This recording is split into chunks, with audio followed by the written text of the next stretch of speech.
This is Married to the Music, the stories behind the artist you know, told by the partners who live it every day. And I'm so excited for this episode. We have on Hannah Mooney, wife of Shay Mooney from Dan and Shay. I know you guys are going to love her just as much as I did. She has a really amazing story. She comes from this big family. She used to be Miss Arkansas. I mean, for crying out loud, we have a beauty queen in our midst. Hello. But she is so much more than that. She is such a kind soul and just soft-spoken and truly so amazing. An amazing mom, all the things. I can't wait for you guys to hear this episode. So here's Hannah. Welcome to Married to the Music. Well, I'm excited to be here. I'm so excited to have you. It's going to be fun. It's going to be so much fun. I love that we were able to meet over Instagram and do the Instagram DMs. Yes. I always feel a little awkward because I'm like sliding into the DMs. You know what, though? Honestly, at this point, I consider Instagram like its own like meet and mingle. It is. Yeah, it's like a LinkedIn. You follow each other. You like each other's stuff. And then one day you're like, hey, you want to hang out? Yeah. Will you please be my friend? I love that. I know. And like, I was like, as I've started to do more episodes, I'm like, okay, well, they can go look at the page. Like you said, you saw Natalie did it. You can be like, okay, she's not a total weirdo. She like has some people. I wouldn't judge you if you thought that. I would never. But we always start off the podcast, which is really basic, just where you're from. And you're from Arkansas. Is that correct? Shay is from Arkansas. I am from Arkansas. Not the same part, but same state. I feel like when you're from the same state, it becomes a small pool. Definitely. What was it like growing up there? Is all your family members all still there? Everyone's there. We had Sunday suppers after church every Sunday, and I still distinctly remember, like, as a kid being like, do I want to go to Nana's or do I want to go to Mima's? And it was like all the cousins would be there, and you would just like pick every week, like, which side of the family you wanted to go visit with. Wait, I love that so much. That is really special. And I was a tomboy. I grew up in a town that still doesn't have a stoplight. We have like 180 people, I think. Oh my gosh. So grew up as a farm girl, a tomboy, doing all the things. We didn't have cheerleading even. Like, it was all sports. That was all we had growing up, and I loved it. Yeah. And actually, we're building our forever home in Arkansas because we want the kids to be able to have some semblance of that childhood growing up. Wait, that is so special. Yeah, I raked hay in the summer for my dad, and we had cattle growing up. My dad still has cattle. I still have cattle back home on the farm. Yeah. And the only rule was come in when the sun goes down. So it was a fun childhood. I was gonna say, that's the way to live. Mm-hmm. I would definitely say that. My grandparents have a cattle farm in Florida, actually. It's not as functioning anymore as they've gotten older and things like that. But I'm right there with you. It was like my job was to get off the golf cart with my grandpa and open all the gates. Yes. Like, that was like my go-to. Big job. It is a big job. And it was really scary sometimes because he was like, did you make sure that you shut the gate? And I was like, well, I really hope so, because if not, all these cows are going to be in the neighborhood in front. You know? And it's on you. Yeah, exactly. No one wants the call from the neighbor that says, hey, we saw your cow trying to cross the road. Right. There's literally been instances where, like, because like the front of it used to be like a big farm property too, and then they sold it to a neighborhood, and they have the back, which is like, it's around like 350 acres still, so it's pretty big. But like the cows would get out in the neighborhood, and like the like HOA would be like, there's cow poop on our driveway. So sorry. Yeah, so sorry about that. Like, little kids probably like to be able to see the cows in their yard in the morning. That's hilarious. Is that so funny? What was growing up like there with, like, do you have siblings, like brother, sister? I do. I have an older sister and an older brother. My sister's 13 years older than me, but my brother's 2 years older than me. So I was always, wanting to do whatever my brother did. He could do no wrong in my eyes. That makes sense, the tomboy aspect then too, because your older sister was probably out of the house, right? Yeah. She got married, and I think I was her bridesmaid, or I was her, what is it, flower girl? Oh, the flower girl. Yes, I was like 9 when she got married. So she was out of the house, and my brother and I, we were just outside all the time. I love that. And then you went to college in Arkansas too, right? I did. Yeah, Arkansas I went State. to UCA, and I mean, if we want to get into some of the like life rules or lessons that we've learned, Please, yes. I went into college being like, I have no idea what I want to do. Yeah. And I think that's okay. Absolutely. But my roommate knew what she wanted to be. And it was like, she had her life like mapped out. Yeah. Which is stressful to someone that's not type A. Yeah, me either, girl. I'm pretty type B. I still don't know what I want to be when I grow up, you know? And so I specifically was like, this is a lot of money. I need to figure out, I need to take different courses. I need to get my basics and figure out what resonates with me. And I did. I didn't declare a major until my second year, I think. And that was actually art and photography. And then I was like, I can't make money as an artist or a photographer. Right. But this was back in 2009. So this was like, I don't know. I don't know how old you are, but I'm a millennial. And I feel like the 2008, 2009 bubble was like pretty rough out there. Yeah. So, I'm 26, but I remember it. Like yes. I was younger, but yeah, I definitely remember it was a difficult time for sure. Yeah. I remember thinking I need to be practical. So then I ended up declaring for speech path. Oh, wow. That's amazing. Yes. Yeah. But I, fast forward, won the title of Miss Arkansas USA. Yeah, you did, girl. I was going to talk about that. I was like, that's coming up. That's amazing. But when I did that, it coincided with a couple of things. The program switched. Like they rolled over the whole program and overhauled it. And they said, hey, this particular class is going to have to kind of start back over.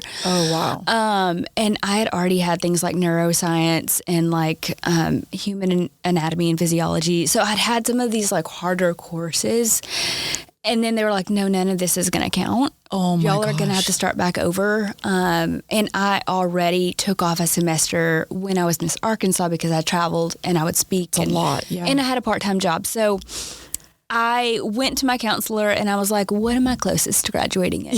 Because with speech path, you have to go on and get your master's. Mm-hmm. Yeah. And then with an added extra year, because my class was going to be set back. And then with that semester that it took off, I was like, no, thank you. That's too much. Yeah. It's too much. Way too much. And honestly, that year as Miss Arkansas, I kind of gained the perspective of, I feel like it's more about who you know than what you know, per se. Yeah.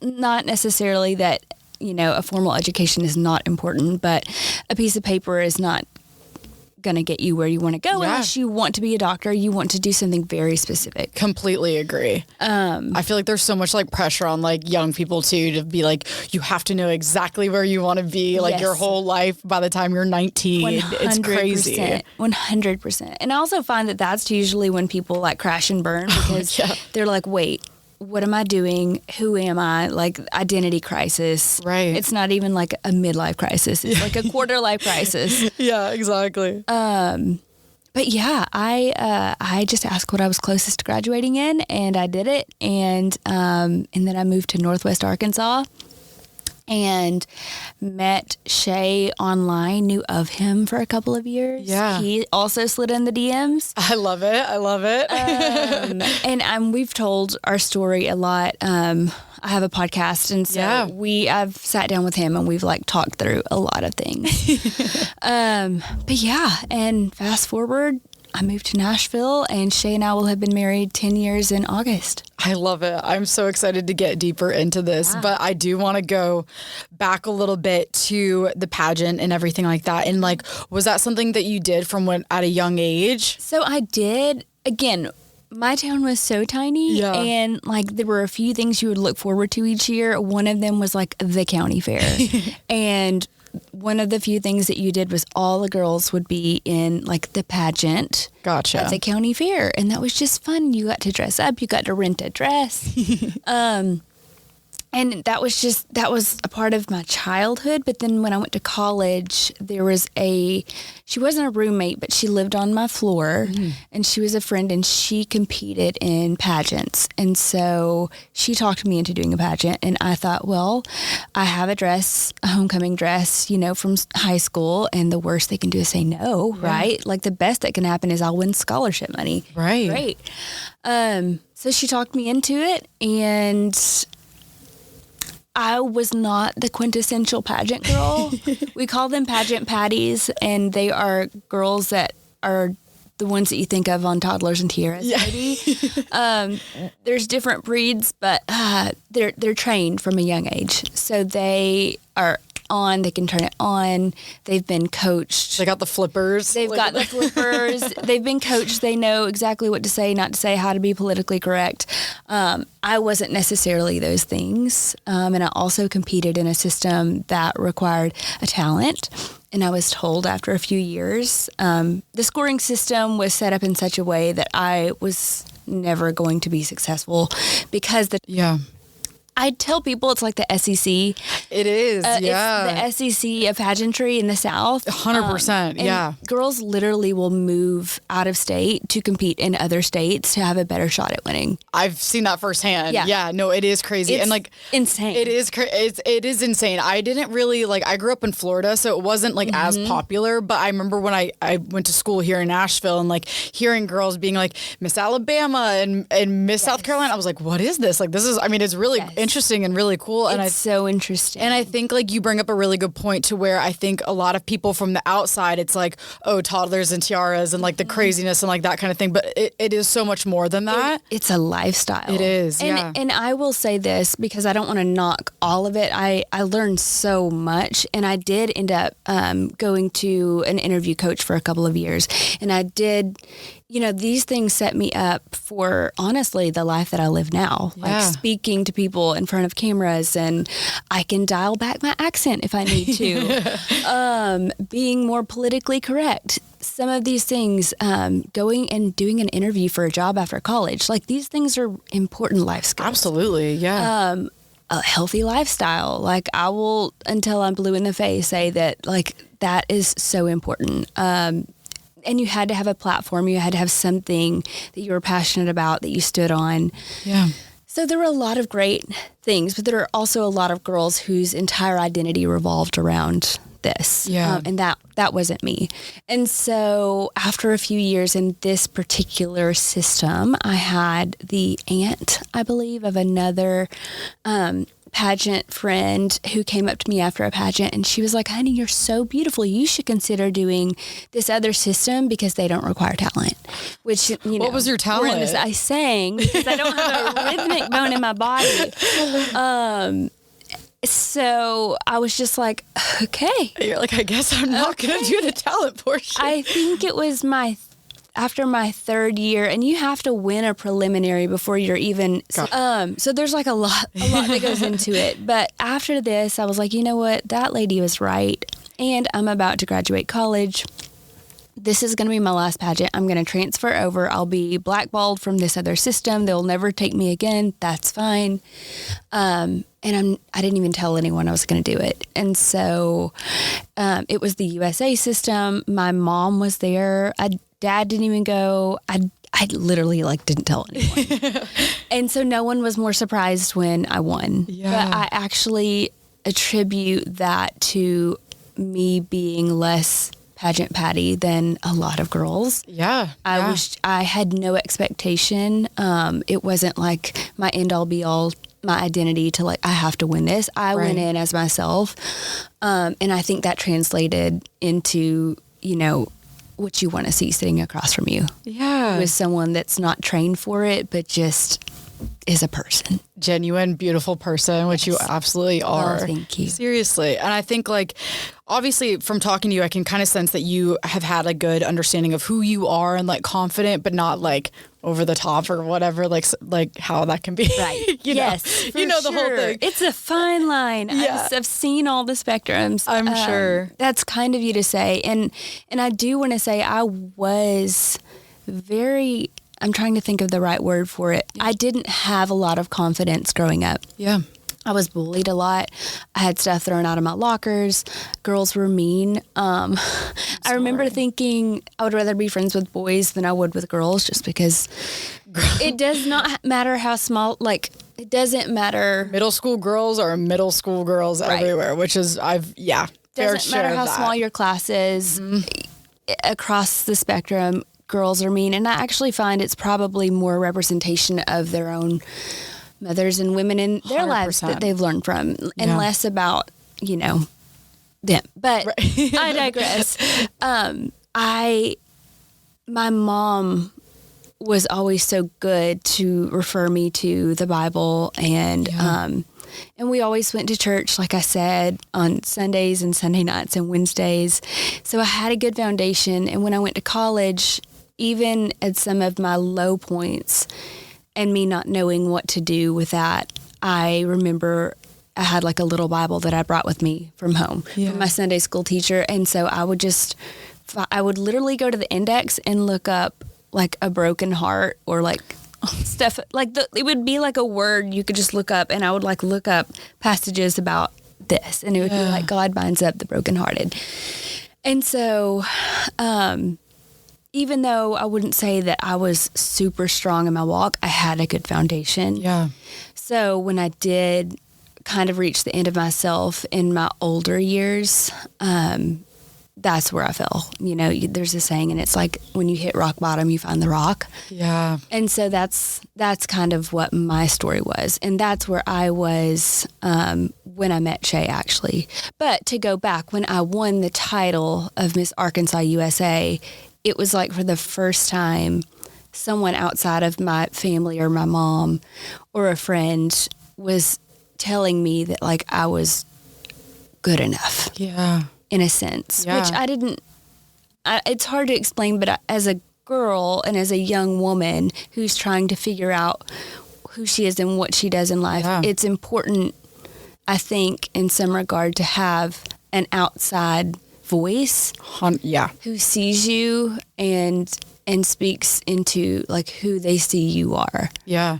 I'm so glad that you shared that, because like everything you were saying, I was like, yes. Like I completely get what you're saying, because I have the similar system with like my mom and my sister like encourage me so much, but like you said, sometimes it just takes like an outside voice, and it's not necessarily like, it's not that you don't believe them, right? But you're also like, you're partial, you're biased, you love me, you birthed me.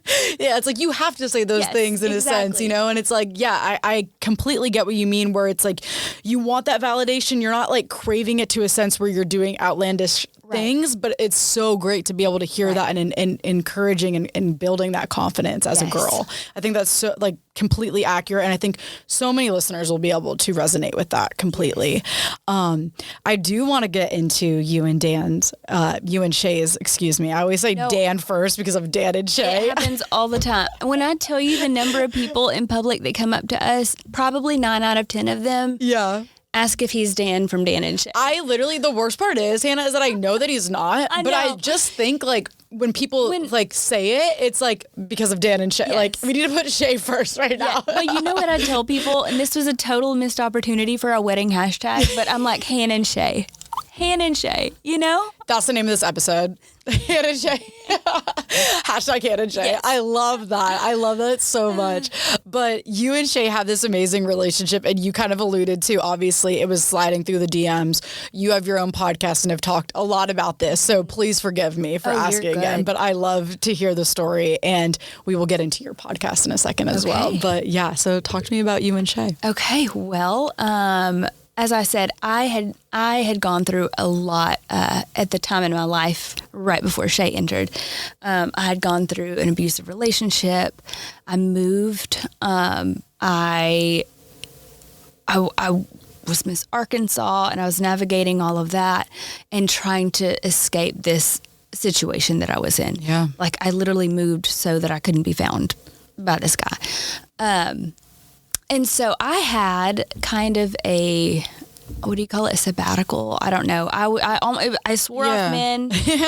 I was like, all I need is Jesus. Yeah. Like I'm done. Been there, girl. Been there. I can't with the games. I'm not going to be played. The next guy I date, I'm going to marry. And then Shay comes bebopping along, and my friend called me out because I forgot at what point we started texting, but he had slid in the DMs. He was always commenting on my Instagram pictures. And it was always the ones of my dogs. It was very innocent. Aww. It was sweet and subtle. Yeah. And he was just so funny. And we got to the point where we would text and it would just, where are you this week? He was on a radio tour. I didn't really care because I knew I wouldn't see him. And my friend said to me one week, and she was like, you're always smiling when you're texting him. And I was like, no, I'm not. No, I'm not. Yeah. But she was like, you should see if he ever comes to town. And I was like, fine. So I texted that weekend and I said, do you ever come to town? This was in Fayetteville, Arkansas. I had just moved there the year prior. And he was like, Wednesday. No way. At George's Majestic. And I was like, oh. And this is the mind-blowing part, and this is like so God, but in 10 years, he's played there twice. No way. And so I just got goosebumps. I was like, but the funny part is I was job hunting at the time, and I was so broke, so broke. So I said, how much are tickets? He was like, I think $30. And I was like, I can't go. Yeah, and he was like, oh, how many tickets do you need? And I was like, 2, because I was like, I'll bring one of my girlfriends. Right. And so we went. I knew none of his music. And I perched up high. We joke because I'm a percher. I like to like sit up high and like watch. Best people watching. People watching. And I sat up in a spot where I didn't think that he would find me, and I watched. And I would never have admitted to him that I was so impressed, especially when he sang Ed Sheeran's Evergreen. I was like, oh, dang. That's a hard one too. Yeah. Sing. Yeah. And he texted me and he was like, come back and meet me. I'll be on my bus after. And he was like, my family's here. And I tried to go back, but security was like, you can't come in here. And then I was miffed because I'm like, I'm not a fan and I'm not one of those girls. Right. And so I was like, I'm leaving. You're like, I don't like that feeling of even somewhat being perceived that way. Yes. Yeah. He was like, no. And he came out and he grabbed me and pulled me onto the bus. His whole family was there. Oh my gosh. First time in-person meeting. Yes. His whole family was there and the whole band, because at the time they just had the one bus for like the whole crew. So it was like they were sleeping 13 on a bus. Goodness. For those who don't know, that's a lot. It's a lot of bodies on a bus. Way too many. His mom and dad were there. His sister and brother-in-law were there, and one of his best friends. Gabby wasn't there, but most of the family was there. And in front of everyone, he asked me to be his date to the ACMs. So this was in March, and ACMs are usually in April. Right. And I was like, no, I kind of brushed it off. Yeah. And it was also frustrated me that it was on the spot. I don't like being put on the spot. Me either. And so a little time goes by. He walks me to my car and he asked me again. And I told him I would go, but only as a friend, because you have to remember, I'm like, I have sworn off men. Yeah. No, and I totally get that. I'm absolutely not going to jump like into a relationship with someone that does what you do. You know? Like it just represents all kind of stuff that I have no interest in. Yeah. I want to settle down in my tiny town with a white picket fence. And he settled for that. And then I met him a month later in Dallas, and he pestered me the entire weekend and was just, and he knows that's not being rude, but he's heard me tell this story. He was like, I want to be your boyfriend. And I was like, no. That probably wanted it. Yes. He wanted it more than, And I got to the point where I was like, I know what's going to scare him. I'm just going to like throw it all at him, like the whole thing, and he'll back off. And I was like, look, I've been through XYZ. I'm not playing games. The next man I date, we're going to get married. He's going to lead our family in Christ. Yeah. He's going to be an example for our children. All these things that, a 20-year-old dude, how old was he, 22, like will run for the hills. 100%. You would think. Yes, you would think. And all of a sudden, this is the best way I know how to describe it. It was like this whole facade just comes down, like the peacock feathers just droop down, and all of a sudden I just see this flash of who God really made him to be. And it was like he had been waiting his whole life for me. And I literally got on the phone with my best friend after I said all this. And I was like, crap, I think he loves me. Like, I thought that saying all that would scare him away. And it was like, I got a flash of, it was like his spirit recognized my spirit. And it was just like, oh, crap. But I had a lot of stuff I needed to work through. I was like, absolutely not. So I fought it. But I literally felt like God was pushing me out of the nest. Yeah. And was like, this is it. And I was like, he's not my type. He is in an industry that I don't like. No, just none of it. But Shay was so patient to pursue me. He came from a really good home. His parents are still married like mine. He grew up in church like I did. All of these pieces, and not to say that he was perfect or I was perfect, but I knew it was right. Yeah. And so it took probably 4 or 5 more months of talking long distance before I finally let my wall down. And like the minute I did, we both knew, like we knew we were going to get married. Yeah. We dated for a year. That next spring, he asked my dad for his blessing. Mm-hmm. And we looked at rings that I think in like January that year. And then we found out like 7 or 8 weeks later that we were pregnant.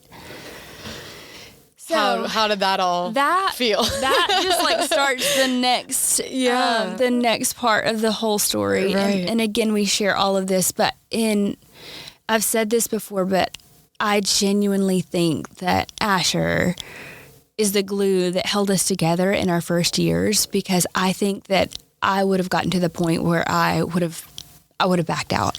Yeah. Do you think just because of like your past and like carrying all of that stuff? Yeah. Everything that I had walked through and seeing what his career was doing, I didn't want any part of it. And I think that's probably the antithesis to like a lot of artists. Like the girls see it and they're like, I want to be a part of that. And that looks so, I wanted nothing to do with it. Yeah. It like terrified me. But we knew we were supposed to get married. We knew we were going to get married. And then I was pregnant. But I still told him, I'm not moving to Nashville. It doesn't matter. I'm not moving until we're married. Yeah. So he surprised me. And it was actually the same day I found out the gender. Like a lot of things happened that day. Girl, how are you? You be holding it together. Seriously. So many things happened. He had done Good Morning America that morning. And I was like, if I find out, do you want to know? And he said, surprise me. And I was like, great. And he was flying into Arkansas and he gets on the plane and he was like, did you find out? And I said, yes. And he was like, well, you have to tell me. And I was like, no, you said you wanted to be surprised. And he literally said to me, what if the plane crashes? And what? That's awful. It was horrible. And I was like, well, pray it doesn't, because gotta give it to God at that point, because of what? And so my sister-in-law, so what's funny is in all this, when Shay first came into my life, his sisters also came into my life. And I think they came to like vet me and see like what I was about. And like, I'm glad that they're that protective of him. But turns out we were fast friends. Great. While Shay was still trying to date me. And I was like, no, but I love your sisters. I will take them. Yes, yes. So it's funny because that's just an extra blessing of like this family is I got bonus sisters and like best friends. I just love his sisters. So blessed. But his sister came up when he landed and we all had lunch. I like took off work and Erica was like, you need to wear eyelashes. And she was like, you need to like have your makeup done. And I was like, okay. So we did a gender reveal at lunch that day, and then he picked me up after, and we were going to go to dinner. Yeah. But then he pretended to get lost and say that all these things happen, and we end up at this chapel, this stone-looking European doors chapel with ivy covering all over it. And he proposed and he opens the doors. Like there's photographers there. My college pastor was there. Our parents were there. He had 3 dresses for me. Oh my God. And we got married the same day that he proposed. So it was perfect. Like I was always one that was like, as long as it's the right person, I never thought twice about my wedding. I wasn't the girl that daydreamed about her wedding. I just wanted the right man. And so we eloped, and then I moved to Nashville. And the first year we were married, he was on the road 250 shows. Oh, whoa. So we were thrown into it. Yeah. And then I had Asher that year. So I left my state. I left my friends. I left my family. I left my job. Moved into a house postpartum. Husband's gone. And I had severe depression. Like it was a lot. It was a lot. I don't know how you wouldn't. Yeah, I really don't. I mean, that's like the reason why I wanted to make this podcast, was just like shed light on the stories that we don't get to hear. Cause like you said, like from the outside, it looks like so glamorous. And it's obviously like, this is your person and you love him, but this industry as a whole is like, There's sacrifices. Eats you up and spits you out kind of thing. And Shay and I like to say that it's hard for both of us, but it's different. It's different hards. Different hards, yeah. And the sacrifices are there. They look different. Like Shay misses birthdays and Shay misses holidays. Yeah. And that's hard for him. And it's hard for me to be here and hold down the fort. So there's blessings and then there's things that are just unconventional about it. Yeah. But I'm not Type A. So, and this is the industry for you. we're just taking it one day at a time and we fly by the seat of our pants. Yeah. And those first years were hard. So hard. And like I said, Asher, God knew that we needed Asher because it was like the glue that held us together. We've gotten into this and we really get into the weeds about it, but I think it's important for men to hear other men say, this is what I've struggled with. Yeah. And in fact, Natalie, that was on your podcast, texted me one day and she had listened to one of my episodes with Shay about our early years. Yeah. She sent the episode to Dylan, and then Dylan reached out to Shay for coffee and went and proposed to Natalie. So wait, I'm gonna cry. That is so special. I just think it's really sweet, and I'm not taking credit for it, but I think it's really important. I know, Nat, you're welcome. Nat would agree. I feel like she would take that. You know, but I think it's really important. I think for men to hear other men say that they've struggled, and I think it's important for women to know that they're also not alone. Yeah. Especially in this industry, obviously. In this industry, yeah. Because to be honest, I came into this town thinking, oh, there's other couples that are like our age and our seasons of life, and they love the Lord too. And in my mind, I was like, oh, this is going to be awesome. I'm going to be like, a little sorority type of thing. Yeah. And it just wasn't. And for whatever reason, and God has his reasons for that. Mm-hmm. I think Shay and I ourselves had to be taken through the fire. I think we had to be refined so we could figure out us and our family before anything else. Yeah. So I'm grateful for it. But life is usually not going to pan out the way that you plan it. I didn't think I would ever move out of state. I didn't think I'd be married to someone who does what he does. But it's fun. It's fun to see what God has for you, especially when you're living surrendered enough for him to do that. Yeah, no, absolutely. And I think that you've done such a beautiful job too, having your podcast and where you really dive in deep to those kinds of conversations. And like you said, like they are so impactful, obviously with Natalie and Dylan, but with so many other people. What kind of sparked you in doing that? Because I know that you already have a busy schedule being a mom. And then obviously with Shay being gone a lot, that takes on a new level of motherhood, I think that people probably don't understand. Yes. So what kind of sparked you to start the podcast and have those conversations? Well, it was God. I was walking one day, and that's my time. Like my quiet time is walking every day outside, sunshine, fresh air, and Jesus. Like those three things are like so good for the soul. And actually, if we want to get nerdy, I've read studies that say that fresh air and walking is better than like antidepressants. Honestly, I fully believe that. Sunshine and like exercise is better than like something prescription. Yeah. And I believe that because in my first couple of years with Shay on the road, postpartum depression, I started walking every day with the baby and just like pushing him in the stroller. But it helped me immensely. Listening to worship music. But one day I was out walking and I felt like the Lord put this title on me and was like, you need to start a podcast. And I was like, that has to already exist because the word was unexpected. Yeah.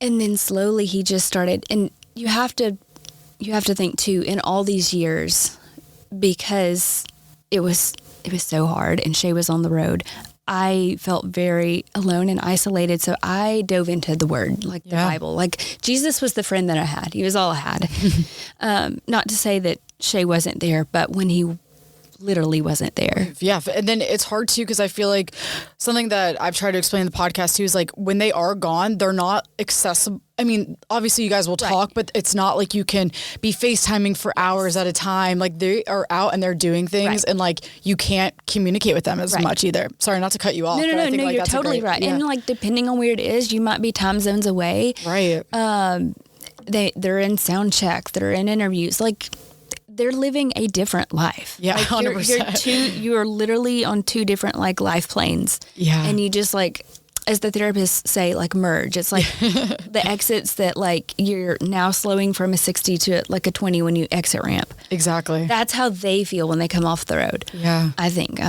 No, I think that would make sense 100%. And like it does all slow down, and then they're trying to like pick up where you are, and you obviously have your own routine with your kids and how you go about your day. And then he's like, okay, how do I get it here? Yes. You know, but then he's like, but just kidding, I have to leave again. You know? Exactly. Yes. But I was walking and I felt like Lord just dropped this on my heart, and I was like, okay. And then it was popping up everywhere. Like the word unexpected was everywhere. I looked it up and it was not trademarked. Like it did not, there was not a, that is really surprising. And that's an amazing title. Yeah. And he just kept revealing to me like it is a timeless and universal theme. Like throughout the world, throughout time, throughout the Bible, God calls the people that man wouldn't have chosen. Like Nehemiah was the cupbearer to the king. He literally tasted his wine to see if it was poison. Like, and then God chose him to like go back and rebuild the walls. And like, it's the unexpected, and God calls them because God gets the glory from the ones that man wouldn't have chosen in their own strength. Yeah. And it's beautiful. And also, you will never meet a person in life whose life plan goes according to what they expected. Exactly. And it's often, if not always, the unexpected moments where you can see God at work. And so I was like, oh, you're so right. You're so right. You're so right. So I was like, my husband is the one made for the spotlight. Like he's the chatty patty. I wasn't made for this, but if you're calling me to do it, okay. And I kind of kicked this idea to a couple of friends, and immediately they pointed the way, and they're like, have you talked to Annie F. Downs and like her network? And I was like, who's that? What's a network? Like I literally, I'm not a tech person. And I was like, I don't know anything. Yeah. And the doors just blew wide open. And actually I had an interview with Annie where I shared, like I emailed her, and she was literally on vacation, not checking email. And she saw my email come in, and she was like, I could not read it because I titled it Breadcrumbs of the Holy Spirit, because that's what I felt like God, was like, hey, I had this idea. Yeah. So that's what got the podcast started. And I told God, even if it was just for one person's life that got touched or changed, that I would do it. And not surprisingly, I looked back and I was like, whoa, God, you prepared me this whole time. Yeah, I was going to say with the pageant. I did interview coaching. And all through school, I was like so good at writing and like English and like analyzing and that I do that a lot. Like when I write my episodes, like they're written. Right.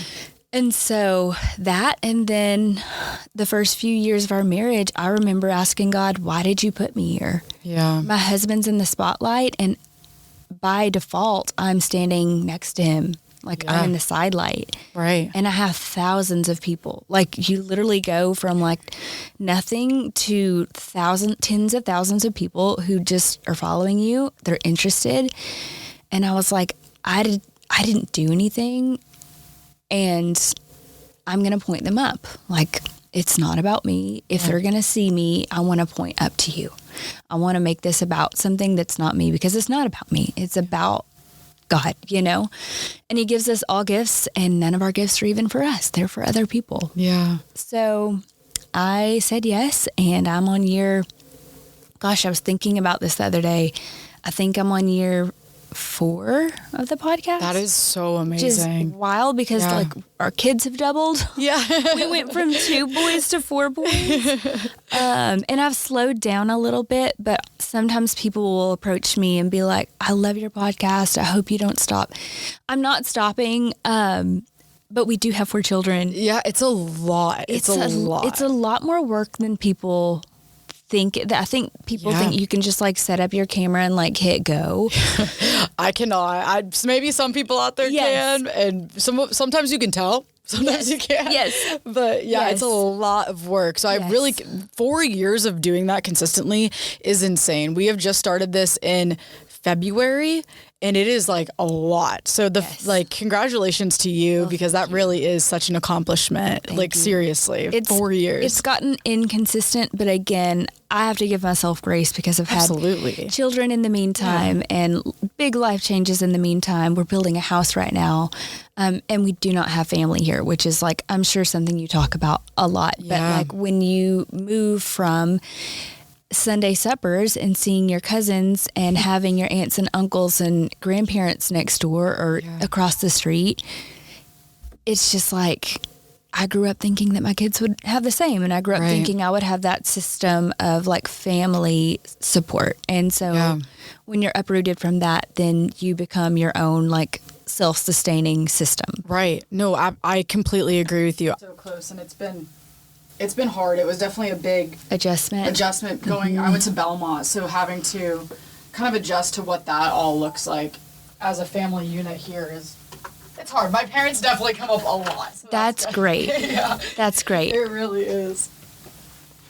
All right, we're back. Like you said, has to be a good podcast if you change the battery. But I love how honest you are about like the struggle of feeling alone or feeling like you don't have that unit around you, because I do, like I've said before, like I think that is a common feeling. Also, just in this industry, because you feel like you're working towards something and you don't know who's around you, and it's everything's a competition and things like that. How has Shay really been able to be there for you and support you in moments where he is gone and maybe you're trying to figure out, maybe more so early on with the kids and in your career, and how has he been able to really support you in those moments? So I know I've said this, but our early years were rough, and it took a lot for us to figure out, I think, a healthy dynamic. Yeah. Because I think where we both landed was I ended up being resentful that he was gone. Yeah. And he ended up being resentful that I was there. Yeah.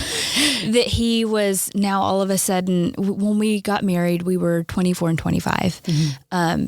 Baby, new house, like the whole thing, the whole shebang. We just like boom started. And y'all are babies. Yes, we're basically babies with a baby, and his career just took off.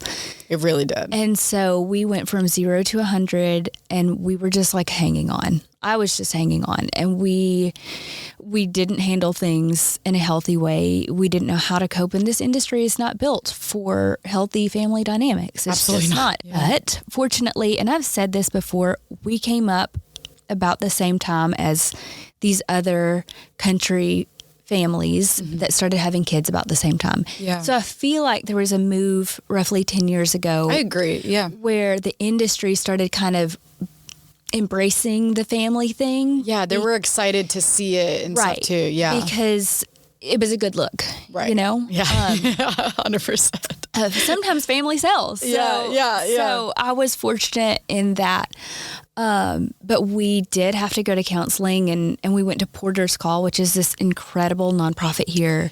Yes. Have you heard of I have. I had Kristen on, and she actually talked a lot about it and how amazing it's been. Yes. So Porter's Call offers, like I said, and it's nonprofit, so we don't have to pay. And it's because in this industry, it's hard not to feel like someone wants something from you, like that there's not some like underlying thing. A motive, if you will. For sure. And I hate to say that and paint with a broad brush, but sometimes you do have to be careful. Yeah. So they don't want anything from you. They don't want your money. They're not, there's nothing they gain other than like pouring into families. And so they were a critical tool for us to have an outside voice, to speaking to our marriage. And probably the biggest turning point was when we did an intensive marriage retreat for 3 days. I was excited. I've said this before. I thought we were going to like fix all of Shay's problems. I love that. Yeah. So stoked. I was like, let's do this.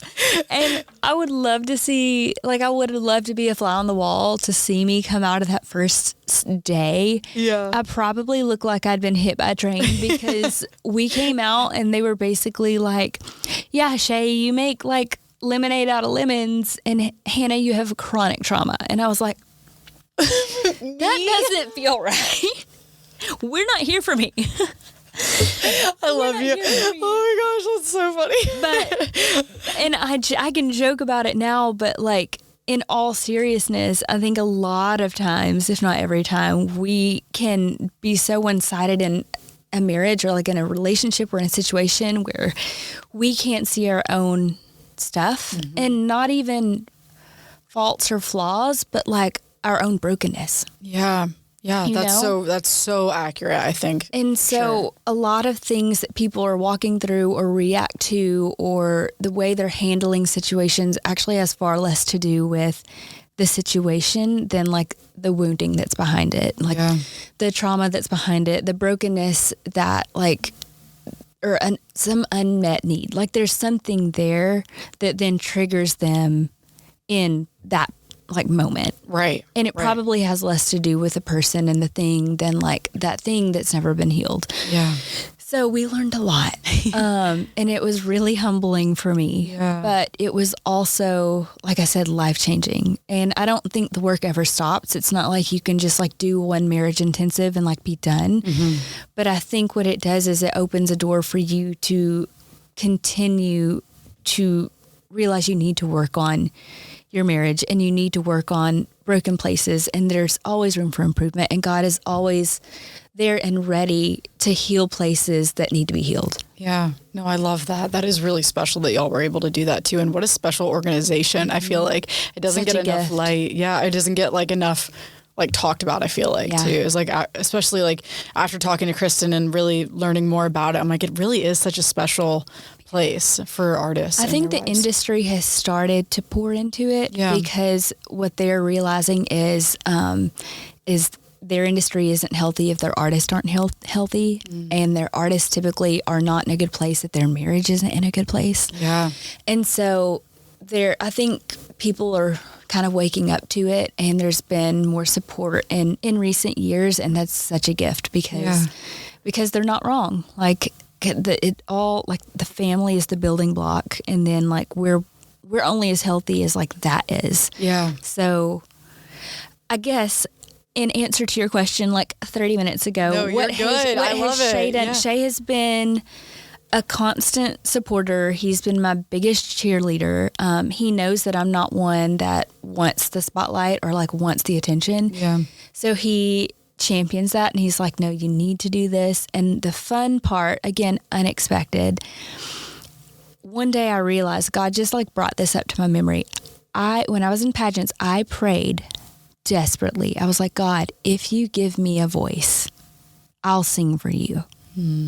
I literally sang like Hallelujah, like Carrie Underwood's version of Hallelujah for pageants. And I was like, God, if you give me the voice, like I will sing for you. I had heard stories of people that like prayed and then God gave them, and I was just like, one day God whispered to me, I gave you a voice.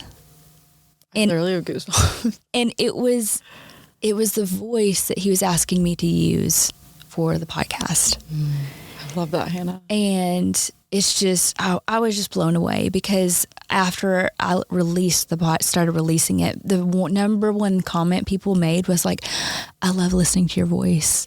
I could go to sleep listening to your voice. Like, no offense, but like your voice is so soothing. And I'm like, oh.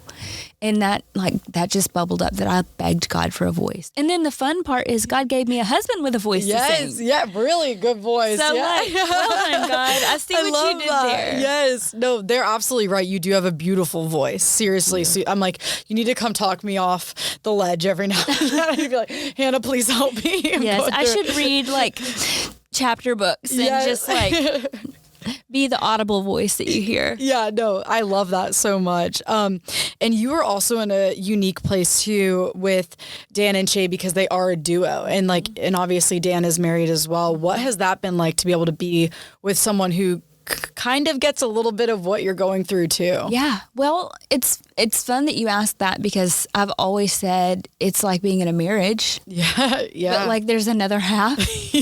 Truly. Another two, I guess. Another two. Because everything that you do also reflects, other people outside of your direct sphere. And so, it's good because it holds you accountable, and it's good because you're not alone, and it's good because you have someone that you've walked 10 to 12 years of life with. Yeah. So all of those things are great, and it's been hard at times, but also there's been a lot of joy in seeing the work that they have done. Yeah.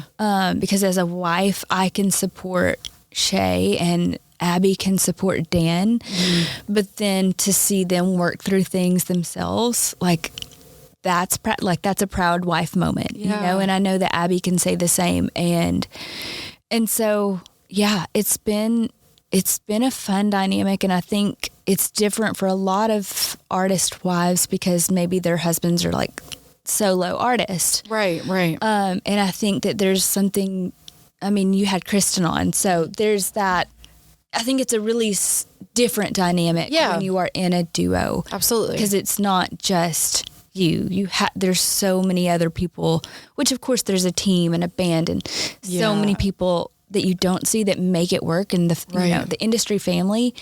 But that direct person that is affected it's the other half of the marriage. Yeah, no, that is such a great way to put it, and I'm so glad that you said that because I think too, I don't know, on the outside I guess I kind of look at them as almost like brothers in a way because they are so close and they're having to do so much, but it is hard to do and spend so much time with anyone. So the fact that it is kind of like a marriage, like you said, you have good days, you have bad days, you have wonderful times, you have low times, all the things. I will say, this is kind of random, but I loved the 10,000 Hours music video with Justin and Haley. Yes. How was that? Totally surreal. What, were you a big Bieber fan back in the day? Okay. This was my take on it. I wasn't a huge Bieber fan. Yeah. I liked his stuff, great. For sure. But also sidebar, and Shay would tell you this, I know, really, unless it's Justin Bieber or someone Maine, I don't know who people are. I'm a social liability in every situation, especially in town. I don't know people's faces unless I personally know them, and I really don't know what they sing. But obviously knew him. I do remember when they got the demo back with Justin on it, that Shay and I sat and we wept, and I think the reason was that we knew that it was going to change everything. 100%. How could it not? Right. Yeah. How could it not? And so we just sat there and we wept, and we're like, this doesn't feel real. And it wasn't the quality or the song, it was just that we knew that our life would change. Yeah. And it would reach so much further than just the guys. So that was totally surreal. And we went, and right after that, they were like, let's just go. Let's go do the video for it. I was 18 weeks pregnant. 17 or 18 weeks pregnant, but not so pregnant you could tell I was pregnant, just feeling fat. I don't think I knew that you were pregnant in that, honestly. I wore an oversized sweater and did a front tuck, Did you have a cute hat on? I had a hat on. Yes, yeah, girl. The hat scene was big back then. I loved it. And so we did it, and we went to LA, and then we drove a couple hours outside of town.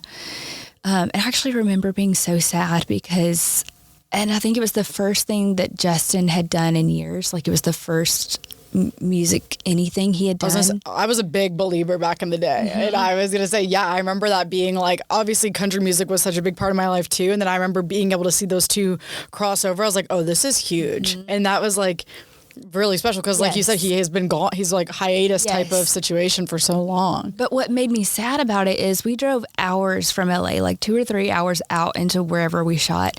And he was followed, and like he's followed all the time, everywhere. He's never lived a normal life. Never. It broke my heart. Like it made me so sad, and it like gave me this newfound like love for Nashville and respect for like the way people are treated here versus other places. Yeah. But it made me really sad, but they were great. Haley was the sweetest. They invited us to their wedding after the shoot, and their wedding was the next week. Did you go? Yes, it was, we were like, this is the craziest. Did you start to realize people? I know you said you weren't good with like people's faces and songs, but like at that point you probably knew some people. We did know some people. And it was great because we had to leave our phones, which was totally fine with me. And I did know, like, we sat at tables, so we sat literally like with Chris Jenner, and like Usher was across from me, and I was just like, I do know these people. Yeah. I live under a rock, but I do know these people. That's how you know they're big. You're like, right. Oh, okay, I knew them. I did know. But yeah, totally surreal. And it's one of those things where it was a season of life that was going so fast. We were just hanging on. Yeah. And now sometimes I look back and I'm like, whoa, like I can not believe that we did that. I can't believe it. And I'm a big believer that nothing is coincidence or just like happenstance. And I like to think that everything is for a reason and God orchestrated. And so I actually pray for them all the time because God gave us an up close, like, and like a second in their lives. And I just have a burden for like the life of someone that lives so under a microscope that, dang, I pray for them. Like I lift them up every day. Yeah.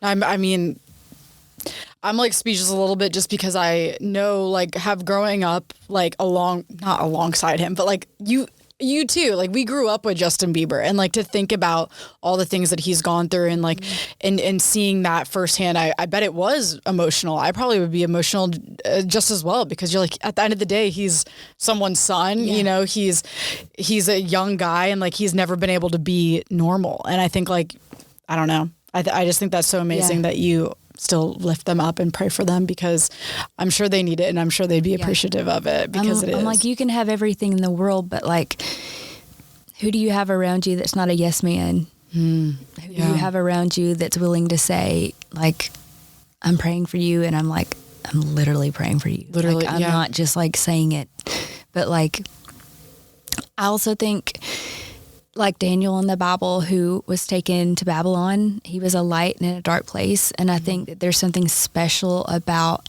Shay being able to be in an industry where there are a lot of dark things. Yeah. And he can step into the room with people that other people will never have access to.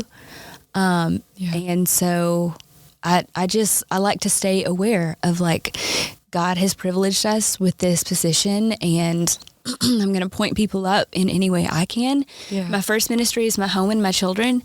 But then, like, lifting up my husband and knowing that God has positioned him in rooms with people that it's out of the ordinary, and like maybe he can touch a life where someone else couldn't, because he is in the industry and he does have an understanding, and there is a respect there, and you know, the list goes on. Yeah, I think you both have. I think you both have really been able to touch people's lives, and it is truly amazing. Before we wrap up, I love to just talk a little bit about motherhood and what that looks like for you with this industry. I love that you have 4 boys, because from the beginning you were like, I was more of a tomboys. Yes, like, God knows what we need. I was going to say, I'm so glad that God got you your boys. You know, you got your 4 little boys. How is that? That's a lot, girl. It's a lot of testosterone. Yeah. I'm fond of telling people that I literally live in a frat house. You do? A baby frat house. There's pee everywhere. It's so loud all the time, and I don't know, but like loud noises overstimulate me. Yeah. And no, so that makes sense. It gets to be, which is why my walks are important. Yes. But as long as I get like an hour walk in and I've got like my endorphins going, then we can do it. And Shay and I have done this long enough now to have a routine. And sadly, I feel like we function better. Like, we're more put together, and like I'm more tidy, and I like have a routine when Shay's gone. That makes sense. I feel like, yeah. And when Shay's home, he's the fun dad. It's chaos in the best way, and there's messes everywhere, and I don't even attempt to like clean up. But when Shay's gone, part of my stress is like channeled into cleaning and like, keeping things ordered and structured. I'm the same way. I feel like I can't like relax until everything's clean and like it has their place. And then I'm like, okay, then I can think. Then I can think again. Everything else. Yeah, yes, exactly. And then we decided to homeschool last year. So I'm like, that's good. We're just building a forever house, making a billion decisions a day. Homeschooling. It's summer break right now, so praise the Lord. But the boys are amazing, and it's such a gift that God would trust us with these little dudes that are going to be men one day. Like, they're sometimes adorable. Shay and I look at them and we're like, that's a lot of little people. Yeah. Like, we have a lot of people in our house. It is. Yeah. That is, like, if you go to a restaurant, it's like reservation for 6. Like, that's a lot. Yeah. I love it, though. They're adorable. And I love being able to follow you guys and see them grow up. To close out the podcast, we do a fun little rapid fire. Okay. I think we're going to be calling it like the last call kind of questions. Thank you. It's been taking about 23 episodes to come up with that. Okay. So we just been calling it rapid fire. But yeah, so the first one is called, the first question is, what is the best event swag bag you've ever received? The Grammys have pretty good swag bags. I've heard about these Grammy swag bags. Do you remember like a really great item that you had in it? Usually a lot of good skincare.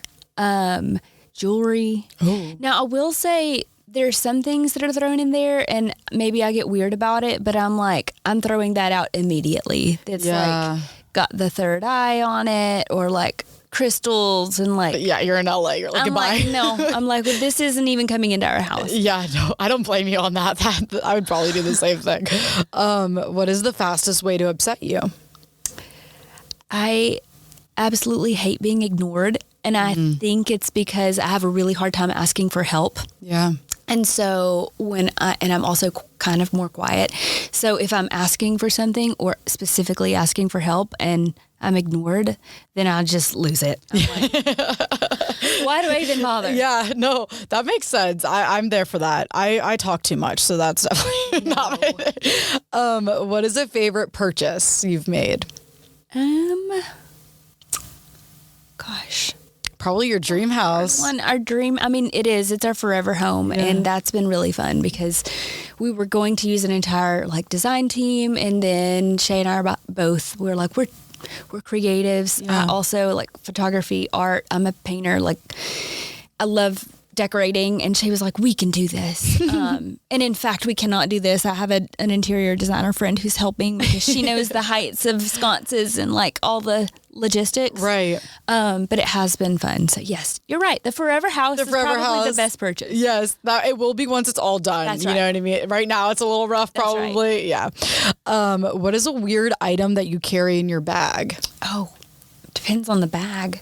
That's fair. Okay, I do walk with a fanny pack, and it's neon green. So I'm then people can see me. I carry mace in it. That's a good one. And I guess it's not weird, but I do walk with mace, even though I live in a neighborhood. I you know what? I thought as a girl, I thought I was going to get kidnapped the other day. Wait, so what? I literally, the truck crawled past me, stopped, and this is on a street, and then he was driving by me this way, I should say, stopped, his window was down, crept, and then he stopped and was watching me out the window, turned around in a driveway, and I turned around and looked at him so that he knew that you were on to him. I was on to him. Yeah. And he backed out and left. Okay, so I think you might have been as well. So I'm really glad that you weren't. That is terrifying. I texted Shay and I was like, I think someone just tried to steal me. And it was on Mother's Day of all things. I was like, on Mother's Day, how dare they? Oh my gosh. Well, keep your mace for sure. That's so scary. Okay. Hill that you're willing to die on. Okay, I talk about this all the time, and I think it's because of the pageant system and people being like, you have to have a talent, da-da-da. Here's the thing. Everyone is gifted. God gives everyone gifts. Everyone has been fearfully and wonderfully made, and there is something in you that is not in anyone else. Your life will touch the lives of other people that no one else will. And I will just be blue in the face just telling people, like, you are special, you are called, you are chosen, you're beloved. There are things in you that the world needs, and you were born right now for such a time as this.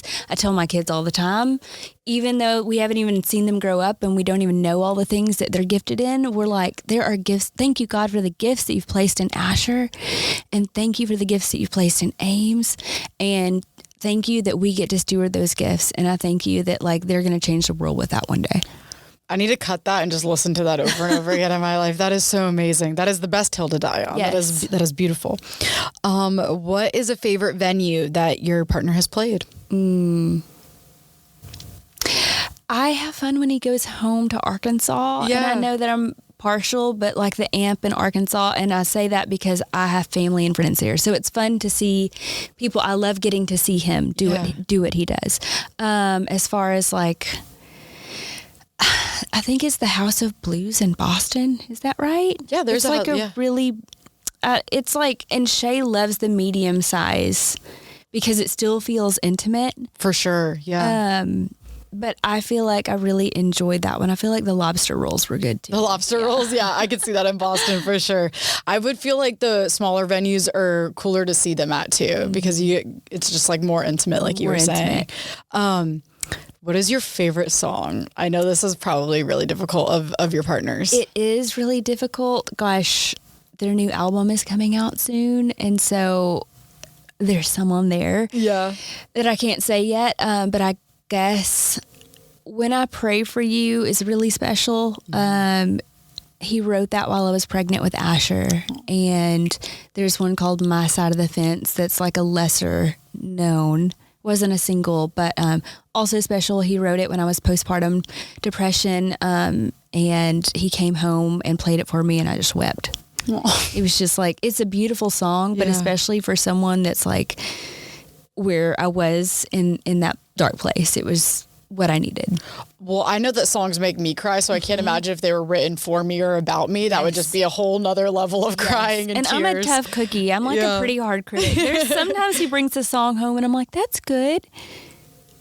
And I don't give any more than that. But is there a song that wasn't your favorite that ended up getting like blowing up and being really successful? I mean, there's probably some that I'm not going to say that like weren't my picks. Yeah. But I'm also just more of a, like, I love a ballad. Yeah. I love a slower song. I love a heartfelt song. And radio loves, the tempo songs. So I was going to say, I feel like Shay especially thrives in those ballad type songs too. So that makes sense. Yeah. And then lastly, what is some advice? I know that you've really given some great knowledge and insight to the industry and to kind of helping out wives and things like that. But what would some advice be for some future wives or future husbands that are going to be in this industry one day? It's funny you asked this because I do feel like I've spoken to the girlfriends occasionally. Yeah. And it's going to be harder than you think it's going to be. Yeah. And it's going to require a lot of selflessness. And I think that comes more into play when you do have children. Yeah. It's easier to be selfless when it's about like this little person that fully depends on you. It's a little harder when it's like a grown man. Totally. Acting like a baby. Yeah, absolutely. Yeah. But it's worth it in the end. And Shay and I like to say that we're on the same team. Yeah. We're fighting for the same thing. And we tell our kids that, like, we're on the same team. And, like, we all want what's best for our family. And so if you can make it through the first really hard years, not saying stuff won't still come your way and be hard, but it's so worth it. You do have to die to yourself, and you do have to kind of look inward at some of your own. They say the thing that draws you to the person is like usually the thing that annoys you about them later. Yeah, I've heard that. My mom's told me that. That checks out. Yeah. But it's also usually the strengths in them that will cover your weaknesses. Mm. And just the same, there will be something in you that's going to cover their weaknesses. And I have also found that Shay doesn't always ask, but he's gotten better over the years. He asks my opinion on decisions that he's going to make. And when they ask, be honest. I think that women's intuition is nothing to turn your nose up at. And I think that sometimes we notice or see things that they don't. And it is our job to protect them and to see things in their blind spots that maybe they don't. Yeah. No, that is amazing advice. Hannah, you have been such a light here today, truly. And like all of your words of wisdoms and things that you've spoken into me today have just been incredible. And I truly cannot thank you enough for being here. Thank you. That's seriously. So kind. No, seriously. Thank you for having me and giving me a chance to share. Absolutely. Well, I'm honored. Instagram friends. Instagram friends. Life friends. Life friends. Oh, I love that. Thank you. Thank you. That was Hannah Mooney, y'all. Thank you so much to Hannah for letting us in on it all. And go stream Young, the brand new album from Dan and Shay, out now. If you loved this one, make sure you're following Married to the Music on Instagram and TikTok, and make sure you find us wherever you get your podcast. You can also watch every episode on the iHeartRadio app or YouTube. New episodes drop every Friday. I'm Hanley Riggs. This is Married to the Music, and we'll see you next week.